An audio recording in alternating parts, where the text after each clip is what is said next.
मुंह में राम बगल में छुरी, हिंदी का ये मुहावरा ऐसे दोगले लोगों की पोल खोलता है जो एक तरफ तो आपके हमदर्द होने की शेखी बगाड़ते हैं और दूसरी तरफ आपका गला काटने के लिए तैयार रहते हैं।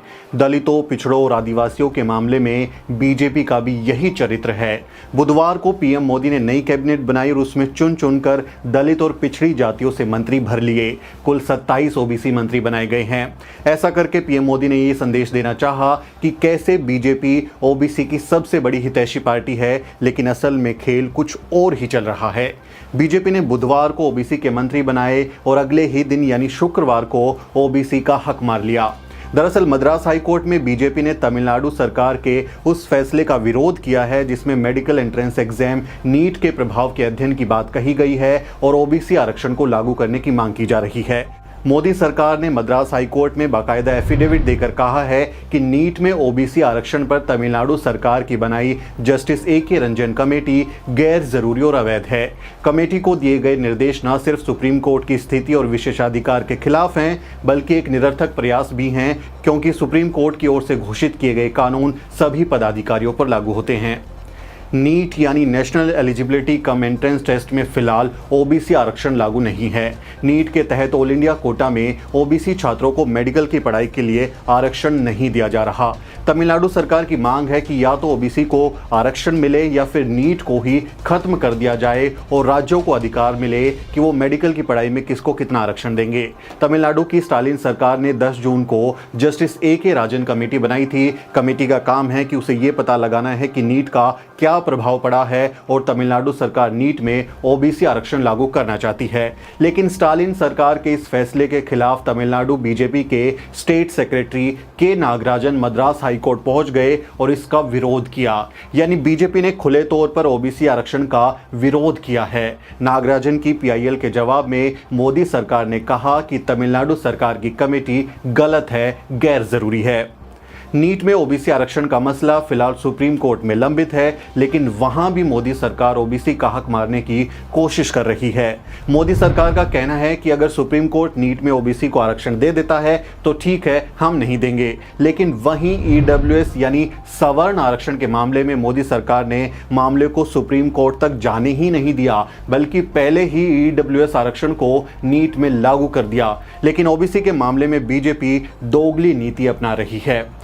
हिंदुत्व का झंडा उठाने वाले ओबीसी समाज को ये दोगलापन समझना होगा। एक अनुमान के मुताबिक नीट में ओबीसी को आरक्षण नहीं मिलने से ओबीसी समाज के करीब 11,000 कैंडिडेट डॉक्टर नहीं बन पाए। यानी ये 11,000 कैंडिडेट डॉक्टर बन सकते थे, लेकिन अगर ओबीसी समाज इस बात से खुश हो जाए कि मोदी ने अपनी कैबिनेट में 27 ओबीसी मंत्री बनाए हैं तो सिर्फ ये गलतफहमी होगी, क्योंकि खुद 100 घोषित ओबीसी प्रधानमंत्री नरेंद्र मोदी के राज में ओबीसी का सबसे ज्यादा नुकसान हुआ है। 2019 में जितेंद्र सिंह ने संसद में बताया था कि मोदी सरकार के 89 सचिवों में से एक भी ओबीसी नहीं है। यानी जहां पावर और अधिकारों की बात आती है वहां ओबीसी समाज के लोगों को कुछ नहीं मिला।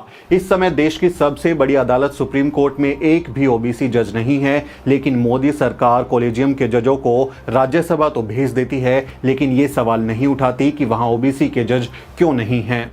मध्य प्रदेश में जातिवार जनगणना के आंकड़े कोर्ट में पेश किए गए। 2011 की जातिवार जनगणना के मुताबिक एमपी में ओबीसी की आबादी 50.09% है, लेकिन एमपी में ओबीसी को सिर्फ 14% आरक्षण ही मिलता है। लेकिन बीजेपी की शिवराज सरकार ने आज तक ओबीसी को आबादी के लिहाज से आरक्षण नहीं दिया। कमलनाथ सरकार ने 2019 में ओबीसी के लिए 27% आरक्षण लागू किया था, लेकिन कोर्ट ने उस पर रोक लगा दी।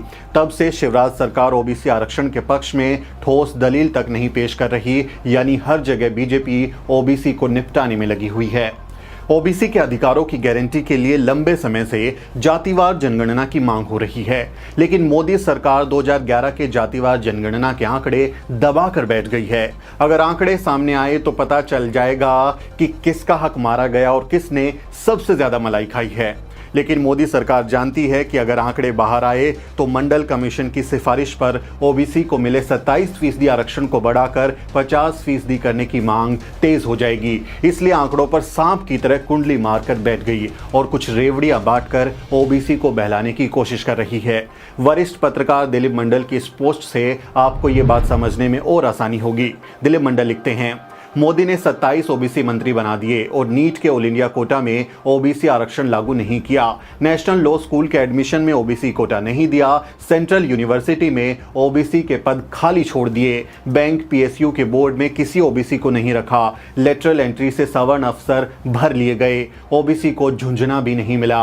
ये सौदा कैसा है, इसे डिटेल में समझिए। ओबीसी को अपनी जाति के नेता का चेहरा चमकता देखना है, उनको मोदी जी ने दे दिया। सवर्णों को नौकरी, उच्च शिक्षा, बैंक लोन सप्लाई का ठेका वगैरह चाहिए, वो उन्हें दिया जा रहा है। साथ में सवर्णों को ये भरोसा भी दिया गया है कि हर मंत्री के सिर पर आरएसएस का एक प्रभारी रहेगा। कोई सामाजिक गड़बड़ी नहीं होगी, जिसको जो चाहिए वो दिया जा रहा है। इसलिए ज़्यादा खुश होने की ज़रूरत नहीं है कि हमारी जाति के आदमी को मंत्री बना दिया गया, क्योंकि भागवत के ओबीसी और फूले शाहू अंबेडकर के ओबीसी में बहुत फ़र्क है। आपका सिर्फ दलित होना या पिछड़ा होना काफ़ी नहीं है। आपका सामाजिक न्याय के विचार में यकीन रखना, उसको मुकम्मल अंजाम पर पहुंचाना, ये ज़्यादा ज़रूरी है। लेकिन क्या बीजेपी ओबीसी या दलित मंत्रियों को अपने समुदाय की भलाई का कोई काम करने देगी? क्या जिस तरह से एक 100 घोषित ओबीसी प्रधानमंत्री ने ओबीसी का हक मारा है, क्या उसी तरह से उसके मंत्री भी यही काम करेंगे? आपका इस बारे में क्या सोचना है, कमेंट के जरिए जरूर बताएं। ये वीडियो अगर आपको अच्छा लगा है तो इसे ज़्यादा से ज़्यादा ज़रूर शेयर करें। साथियों, हमारे चैनल को भी ज़रूर सब्सक्राइब करें। मेरा नाम सुमित चौहान है और इस वीडियो को बनाने में मदद कर रही है मेरी सहयोगी अजरा परवीन, अंशु और अनुज। अगले वीडियो में मिलते हैं साथियों।